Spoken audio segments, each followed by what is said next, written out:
مغل بادشاہوں کا زوال، ایک بھیانک تاریخ۔ اور پھر ہندوستان کے آخری شہنشاہ بہادر شاہ ظفر کو مکیناً میکنزی بحری جہاز میں بٹھا دیا گیا۔ یہ جہاز 17 اکتوبر 1858 کو رنگون پہنچ گیا۔ شاہی خاندان کے 35 مرد اور خواتین بھی تاجدار ہند کے ساتھ تھیں۔ کیپٹن نیلسن ڈیوس رنگون کا انچارج تھا۔ وہ بندرگاہ پہنچا۔ اس نے بادشاہ اور اس کے حواریوں کو وصول کیا، رسید لکھ کر دی اور دنیا کی تیسری بڑی سلطنت کے آخری فرمانروا کو ساتھ لے کر اپنی رہائش گاہ پر آ گیا۔ نیلسن پریشان تھا۔ بہادر شاہ ظفر قیدی ہونے کے باوجود بادشاہ تھا اور ڈیوس کا ضمیر گوارا نہیں کر رہا تھا وہ بیمار اور بوڑھے بادشاہ کو جیل میں پھینک دے۔ مگر رنگون میں کوئی ایسا مقام نہیں تھا جہاں بہادر شاہ ظفر کو رکھا جا سکتا ہو۔ بہادر شاہ ظفر رنگون میں پہلا جلا وطن بادشاہ تھا۔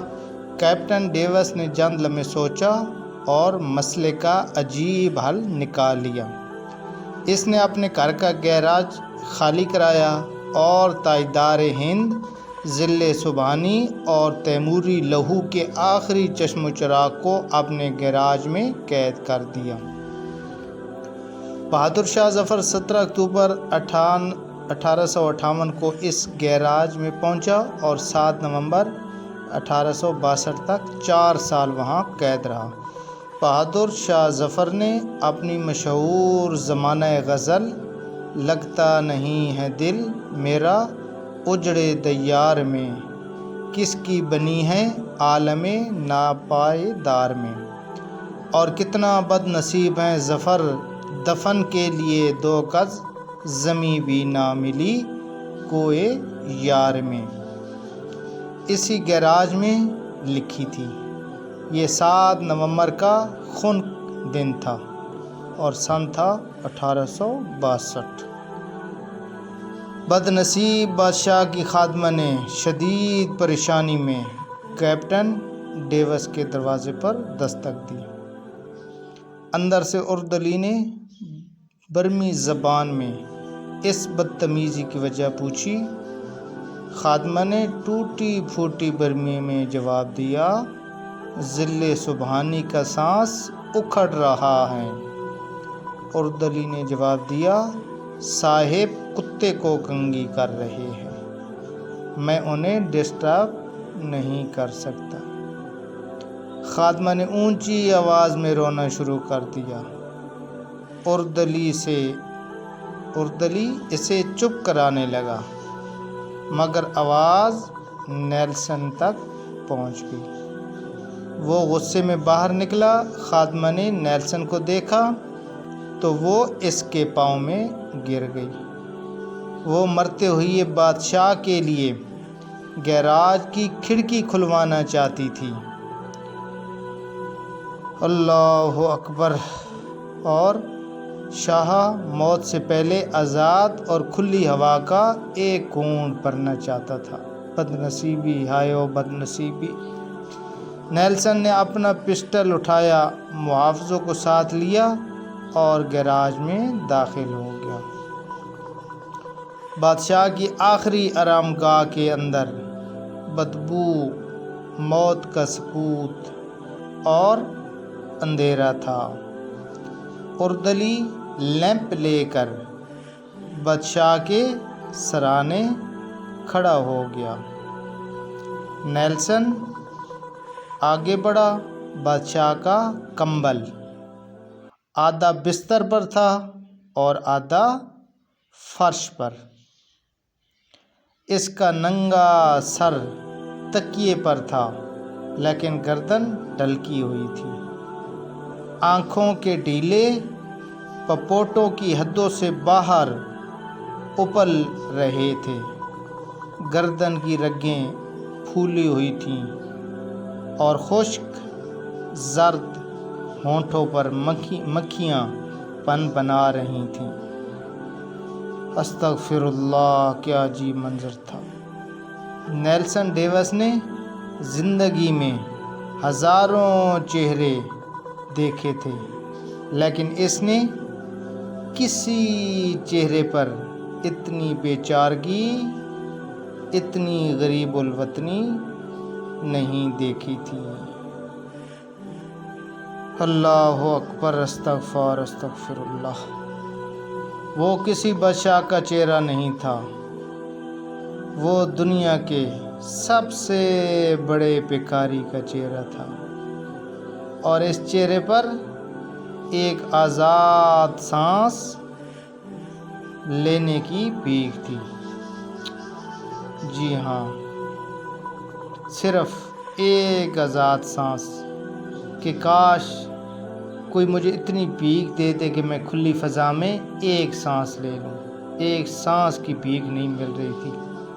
وقت کا بادشاہ، صرف ایک آزاد سانس کی اپیل تحریر تھی، اور یہ اپیل پرانے کنویں کی دیوار سے لپٹی کائی کی طرح ہر دیکھنے والی آنکھ کو اپنی گرفت میں لے لیتی تھی۔ کیپٹن نیلسن نے بادشاہ کی گردن پر ہاتھ رکھا۔ زندگی کے قافلے کو رگوں کے جنگل سے گزرے مدت ہو چکی تھی، یعنی ذل سبحانی کافی وقت سے ان کی روح پرواز کر چکی تھی۔ ہندوستان کا آخری بادشاہ زندگی کی حد عبور کر چکا تھا، بہادر شاہ ظفر۔ نیلسن ڈیوس نے لواحقین کو بلانے کا حکم دیا۔ لواحقین تھے ہی کتنے، ایک شہزادہ جوان بخت اور دوسرا اس کا استاد حافظ محمد ابراہیم دہلوی۔ وہ دونوں آئے، انہوں نے بادشاہ کو غسل دیا، کفن پہنایا اور جیسے تیسے بادشاہ کی نماز جنازہ پڑھی۔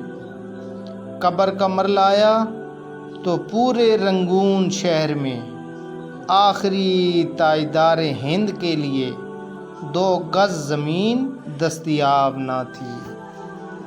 اپنے وقت کا اتنا بڑا بادشاہ، لیکن قبر کے لیے 2 گز کی زمین میسر نہ تھی۔ نیلسن نے سرکاری رہائش گاہ کے احاطے میں قبر کھدوائی اور بادشاہ کو خیرات میں ملی ہوئی مٹی میں دفن کر دیا۔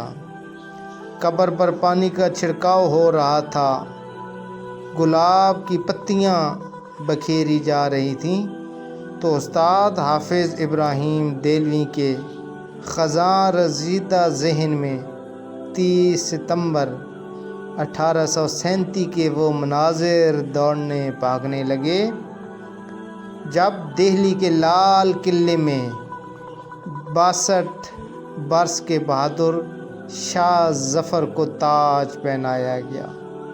ہندوستان کے نئے بادشاہ کو سلامی دینے کے لیے پورے ملک سے لاکھوں لوگ دلی آئے ہوئے تھے، اور بادشاہ جب لباس فاخرہ پہن کر، تاج شاہی سر پر سجا کر اور نادر شاہی اور جہانگیری تلواریں لٹکا کر دربار عام میں آیا تو پورا دلی تحسین تحسین کے نعروں سے گونج اٹھا۔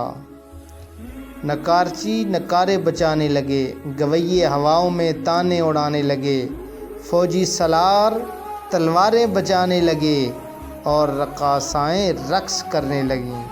استاد حافظ محمد ابراہیم دہلوی کو یاد تھا، بہادر شاہ ظفر کی تاجپوشی کا جشن 7 دن جاری رہا، اور ان 7 دنوں میں دلی کے لوگوں کو شاہی محل سے کھانا کھلایا گیا۔ مگر 7 نومبر 1862 کی اس ٹھنڈی اور بے مہر صبح بادشاہ کی قبر کو ایک خوش الحان قاری تک نصیب نہ تھا۔ ہائے و نصیبہ! استاد حافظ محمد ابراہیم دہلوی کی آنکھوں میں آنسو آ گئے۔ اس نے جوتے اتارے، بادشاہ کی قبر کی پائنتی میں کھڑا ہوا اور سورہ توبہ کی تلاوت شروع کر دی۔ حافظ ابراہیم دہلوی کے گلے سے سوز کے دریا بہنے لگے۔ یہ قرآن مجید کی تلاوت کا اعجاز تھا یا پھر استاد ابراہیم دہلوی کے گلے کا سوز؟ کیپٹن نیلسن ڈیوس کی آنکھوں میں آنسو آ گئے۔ اس نے ہاتھ اٹھایا اور اس غریب الوطن قبر کو سلوٹ پیش کر دیا اور اس آخری سلور کے ساتھ ہی مغل سلطنت کا سورج ہمیشہ ہمیشہ کے لیے غروب ہو گیا۔